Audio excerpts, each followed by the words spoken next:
I'm hoping that I will be able to bring this extended story of my engagement with and enjoyment of libraries, whether academic or public or otherwise, to a successful close with this video. We've already got quite a series going, but as it turns out, when I think about it, there have been so many libraries that were quite important in the course of my life.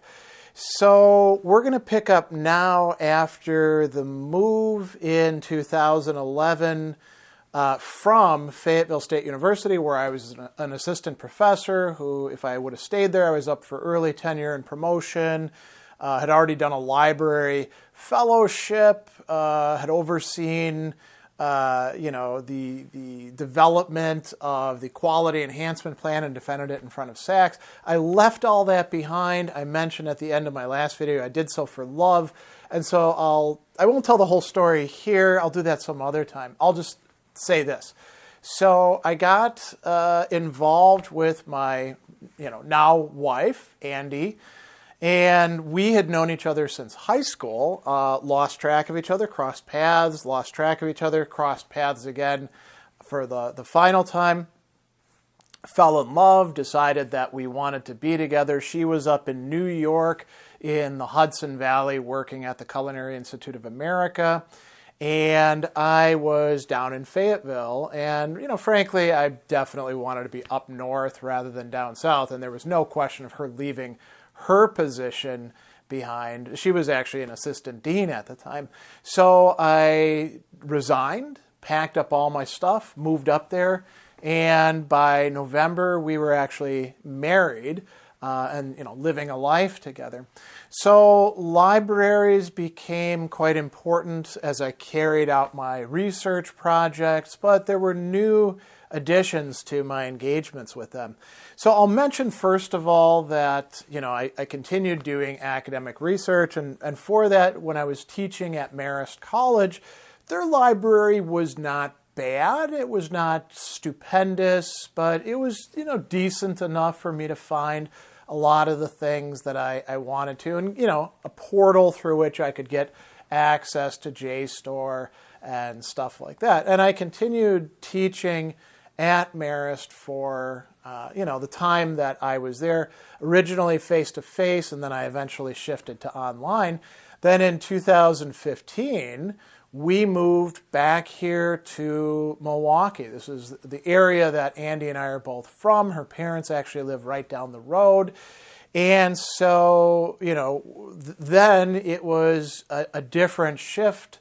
I began teaching in 2017 for Marquette University, and that gave me access to the Marquette University Library, which not as good as Southern Illinois had been, let alone Notre Dame's, but still a good university library. There were other places that I taught or teach for as well: Carthage College, Milwaukee Area Technical College, Milwaukee Institute of Art and Design, but none of them have libraries that I want to actually use that much. If I want something academic, I go to Marquette, or since living here in Milwaukee, just blocks away from that central library that I've talked about in previous videos, that's another one of the places that is my go-to. And just to remind you, the Milwaukee Central Library is an amazing architectural edifice, beautiful on the inside, all sorts of cool rooms and areas to work in, and the holdings there are pretty extensive. They have better holdings than quite a few colleges' libraries, I would say. And they have all these storage tiers down below where you can find things. So if I can't find it at Marquette or at the Central Library, odds are I'm not going to find it in this area. Now, backing up to when we lived in the Hudson Valley, specifically in Kingston, so the Kingston Public Library was pretty decent for a public library, good holdings. I would go in there and, get my sci-fi, fantasy fix, reading around. We'd go and spend time there. And I'd done some, talks at libraries in the past down in Fayetteville. And we began to look for opportunities to do philosophy in more public ways. And that led to a partnership with the Kingston Public Library, where I would come in, and once a month there would be like a year-long talk series, and there'd be talks and topics in it. And so each month at a given, usually Saturdays I think it was, we would have a talk, and we would actually record it using my video recorder, flip cam at the time, before we got better equipment. And so the first one that we started out with was a series called Glimpses of Existence, and you can see that in my channel. Now I'll put a link to it below. And that was all about existentialism. So we had all sorts of interesting figures, from Kierkegaard all the way up to, I want to say we finished up with Albert Camus, perhaps, and everybody in between, including some lesser-known ones like Lev Shestov, or people that aren't always associated with existentialism, like Raynor Maria Rilke, who was very important, actually, in it. So that was 1 year, and people started coming to it, and there was buzz about it. And then the next year, which was 2015, we did another series, but it got cut short because of the move here, Understanding Anger. And I think we got 10 of those done, because we left in October. So the last one was on Thomas Aquinas. We started with, ancient Greek epic and tragedy, and talked about all sorts of other people through there. So that was a lot of fun, and that gave me a template for what I was going to do. We also did a couple one-off events at the library as well, because there was a great place to host events. So then when we moved back here to the Milwaukee area, we said, well, do we want to do talk series like that? And so we sent out pitches to a number of different libraries in the area. Interestingly, made no headway whatsoever with the Milwaukee Central Library or the system. There's a person who handles talks and stuff like that, and almost impossible to get a hold of. Maybe I'll try again in the future, but just a really tough thing to do. You can't get through to this person. Don't call us, we'll call you is the thing. But some of the other local libraries were quite interested in hosting series of some sort. So the Brookfield Public Library, we talked with them. We began hosting a monthly series that is still ongoing, just not at the library, because after COVID we moved it online. That's called Worlds of Speculative Fiction. And we've done 80 episodes in that so far. Those were originally talks given at the Brookfield Public Library. Started in 2016, went to 2020, so a good period of years there. The Frank Weinberg Library up in Mequon decided to have me do a quarterly series that we called Philosophers in the Midst of History. That one is still ongoing. We resumed it after COVID. That is in, so it's we started in 2016, it's 2024. We are now in, what would that make it, the 8th, 9th year. So that's pretty good. We also did a couple one-off things with the Wauwatosa Library having to do with existentialism. We did a one-off about the 8 tastes of food with the Whitefish Bay Library. We did a number of things with the Shorewood Public Library, and there we were also holding the Milwaukee Stoic Fellowship meetings until COVID hit, and then we weren't able to do that. I also got commissioned to do some talks for hire for senior citizens at the Shorewood Public Library, now that I think about it, and we talked about various philosophical texts and thinkers. And there were a few other connections. We started up the Sophia chapter here in Milwaukee, Society of Philosophers in America, and we ended up putting that at the Mitchell Street Library here in Milwaukee as well, because you can sort of rent out spaces. We also held Stoicon X 2019 at the Milwaukee Public Library, because you can essentially reserve rooms. So that is actually what we did, and it was pretty amazing, although we had a fire drill in the middle of it, and that went quite well. So lots of involvements with not just using the resources of libraries, but providing what they call adult programming. That is, partnering with them to talk about various things.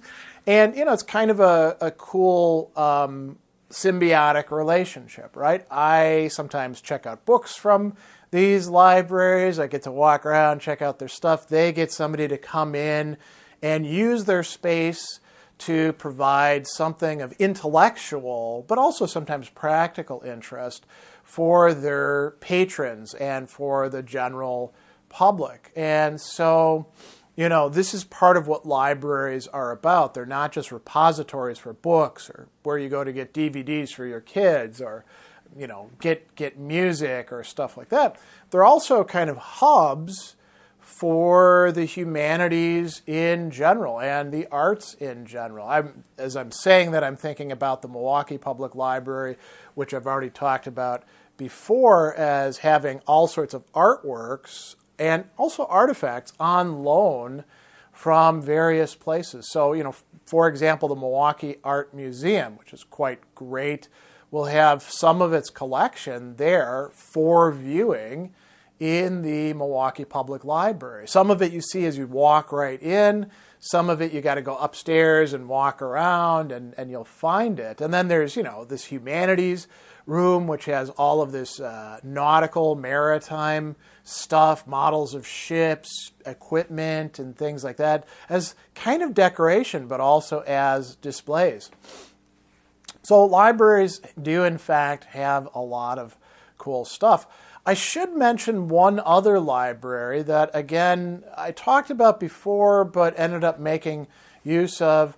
So when I was still living in New York, and I'd moved up there to be with Andi, I would go every summer to the metaphysics colloquium at St. Anselm's College. And while I was there, I would make use of the Geisel library and go into the St. Anselm collection and see what was new and what I'd needed and stuff like that. I actually did another research fellowship at the Institute for St. Anselm Studies up at St. Anselm's College, where they put me up for another 2 weeks, gave me room, gave me borrowing privileges at the library, gave me a little card to photocopy stuff, and let me have full access to the St. Anselm Institute collection there at the Geisel Library. So I did a lot of research there, and what is my current